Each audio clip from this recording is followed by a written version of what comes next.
think now both matchups against Miami, it looks like their zone is giving you guys some issues. What do you see in there that's kind of allowed that to bog down your offense? Their activity, getting in passing lanes and being physical, kind of turned us over. I don't think we've seen as much zone from any team in the league as we have out of this team, and I think they did a great job in it and just being able to disrupt our offense. De'Aaron, as many good wins as you guys have this year, you have a number of losses to kind of shorthanded teams that come in here and do this. What do you make of that tendency, and how do you guys address that? We have to play better.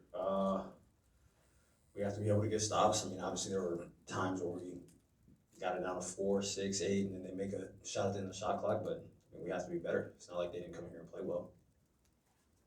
De'Aaron, it's been a roller coaster ride all season long, but after yesterday's win and then tonight's game, do you just kind of chalk this one up to just a hard-fought loss on the second night of back-to-back, or is there something more? I can't, like I said, they came in here and they played well, both offensively and defensively.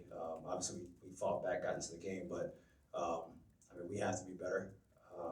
We can't turn the ball over. I can't turn the ball over like I did, but like I said, it's not like they didn't come in here and make some tough shots, and I do think they beat us to 50-50 balls, a majority of the 50-50 balls, so some of the effort we need to be better, but they played better than us tonight. Building off of what you just said, what flipped in that fourth quarter? Third quarter wasn't great, but fourth, you guys just turned up the intensity. We changed up. We went zone a little. We pressed up a little more. We were able to get deflections, get out and run, get some easy baskets, and obviously Keegan and Kevin are making big shots. Like I said, we can talk about how effort this, effort that. Keegan and Kevin makes 3 threes in a row. Now we're like, oh my God, they're playing well. No, not much has changed. They made 3 threes in a row, and now the game looks a lot different. So, like I said, we have to be better in other aspects of the game, but they played better than us. It's kind of building off of that a little bit too. You mentioned the shot making, shots start falling, but on the defensive end, it just looked like you guys were a little more disruptive also in that fourth quarter. I'm just trying to figure out how do you look at the balance of those really good defensive possessions in a short period of time versus the rest of the game where it seems sometimes few and far between? I think the fourth quarter we played a lot of zone, but we were being disruptive while being in the zone. We weren't sitting back being in the zone. We picked up three-quarter court. We were able to get our hands on the ball. We were just more active while we were in the zone tonight. And like I said, we have to be better throughout the course of the game. Maybe we do that. Maybe we try to go zone or try to press a little earlier. But that fourth quarter, there's man principles in our zone defense, but we were able to get deflections, get out and run, layups, threes in transition. We definitely had a lot more activity in the zone in that fourth quarter. A lot might be obviously talked about in terms of how shorthanded they were tonight, but the way they play, just their depth, I'm sure you guys don't really notice them being that shorthanded. Just how, can you speak to just the continuity and how fluid that team is? Yeah, regardless of, it's like a running joke, like regardless of who Miami puts out there, it looks like that's a team that played in the finals or have played together for a while. So, they have guys who do their job. They have guys who come out, regardless of how long they've been with the team, they play hard. DeLon, I think, signed with the team last week, and he's out there in big minutes. So, just their continuity. They play hard.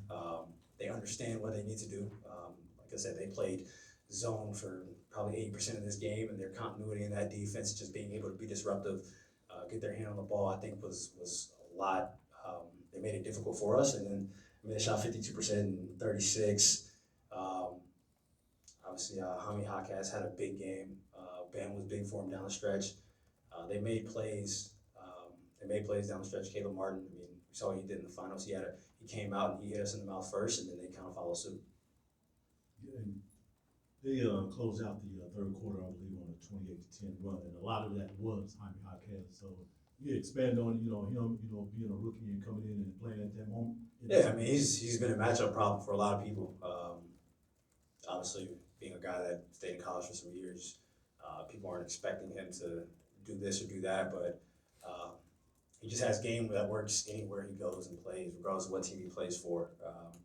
He knows how to use his body, gets you going one way, spin move. If you're not 6'8", you're probably not blocking his shot. So he's not super shifty, but he just understands how to play. He understands how to use his body, and he made big shots. He made some tough shots for him, and his one-on-one game I think is a lot better than I feel like people give him credit for. And that was a big part of what happened today. Him and Bam, what they did one-on-one really hurt us. Thanks, everyone. Thanks, Bob. Thanks, Bob.